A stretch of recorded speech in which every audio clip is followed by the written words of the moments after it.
Moskau zu Christoph Wanner. Christoph, gibt es denn weitergehende Informationen oder neue Informationen über die Situation in der russischen Region Kursk?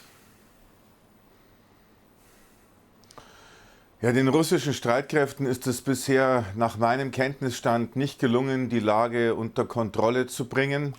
Es ist tatsächlich so, dass die Spitzen der ukrainischen Streitkräfte bis zu 15 Kilometer vorgedrungen sind in russisches Kernland.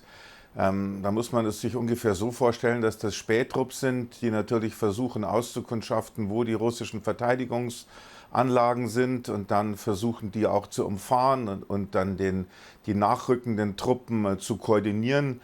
So ungefähr habe ich das verstanden. Also es ist jetzt keine vollumfängliche Belagerung dieses russischen Gebietes nach dem Motto jeder Quadratzentimeter, aber die Ukrainer sind eben vorgedrungen. Und das bereitet den russischen Truppen große Kopfschmerzen. Sie haben auch einige Dörfer wohl besetzt. Gestern war die Rede von 3, mittlerweile ist schon die Rede von 11 in diesem Grenzbereich da bei Sucha und Koreneva.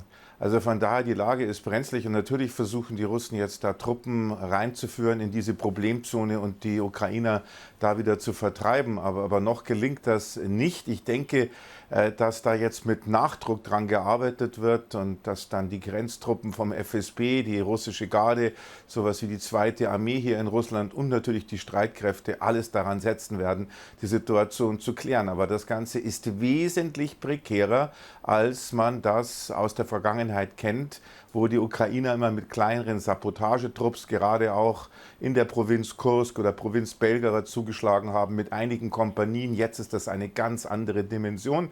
Die Russen haben gestern von ca. 1000 Mann gesprochen, die da eingedrungen sind. Also genauer gesagt, der Generalstabschef hier, Valeri Gerasimov, hat das gegenüber Putin geäußert.